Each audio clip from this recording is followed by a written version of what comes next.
నమస్కారం. ఈ BJP BRS నాయకుల పోటీ వల్ల ప్రజలకు కన్ఫ్యూజ్ క్రియేట్ చేసే ప్రయత్నం చేస్తున్నాయి ఈ రెండు పార్టీలు.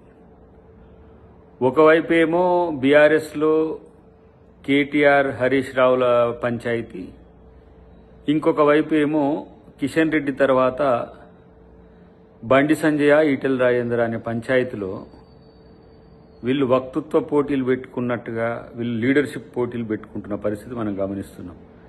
దానికి ఇద్దరు రాష్ట్ర ముఖ్యమంత్రి గారి మీద, రేవంత్ రెడ్డి గారి మీద విరుచుకుపడము, ఇష్టానుసారం స్టేట్మెంట్ ఇవ్వడం అనేది మనకు కనబడుతున్నది. అంటే నేనెక్కువ రేవంత్ రెడ్డిని విమర్శిస్తున్నా అంటే నేనెక్కువ రేవంత్ రెడ్డిని విమర్శిస్తున్నా, నేనెక్కువ సీఎం మీద కొట్లాడుతున్నా అంటే నేనెక్కువ సీఎం మీద కొట్లాడుతున్న దాని విషయంలో ఇలా ఈటెల రాజేందర్ గారు మాట్లాడుతున్న తీరు చూస్తే హాస్యాస్పదం అనిపిస్తుంది.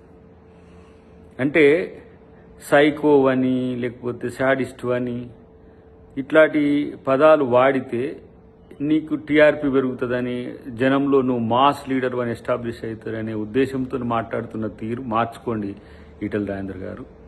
అన్నిటికంటే ముఖ్యంగా హైడ్రా మీద మీకు విసుగు పుడుతుందంటే అవినీతి పరులకు మీరు దన్నుగా ఉండేందుకు ప్రయత్నం చేస్తున్నారని మిమ్మల్ని అర్థం చేసుకోవాల్సిన అవసరం ఉంటుంది. మూసీ మీద రాద్ధాంతం చేసిండ్రు, మూసీలో 3 గంటలు పండుకున్నారు.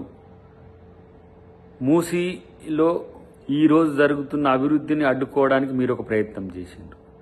రెండవది హైడ్రా.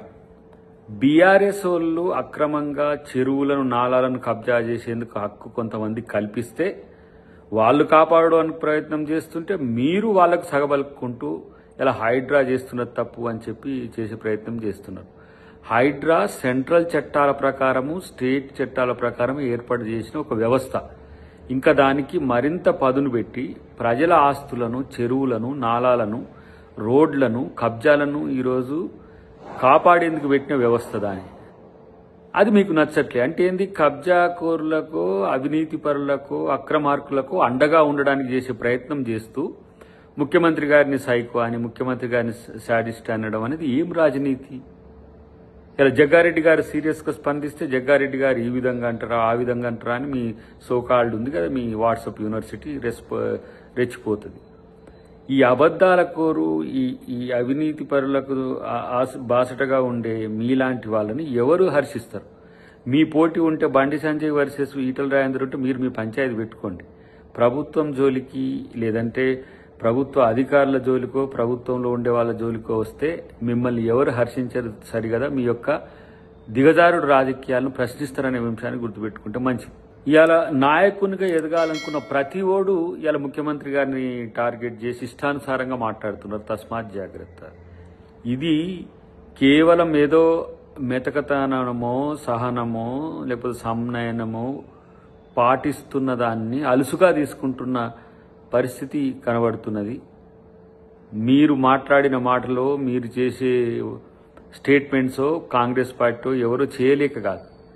ఇలాంటి పనికి మాలిన చెత్త కామెంట్స్ను సభ్య సమాజం మరి మీరు మాట్లాడితే అంగీకరిస్తుంది అన్నట్టుగా మాట్లాడుతున్నారో నాకేం అర్థం కావట్లేదు.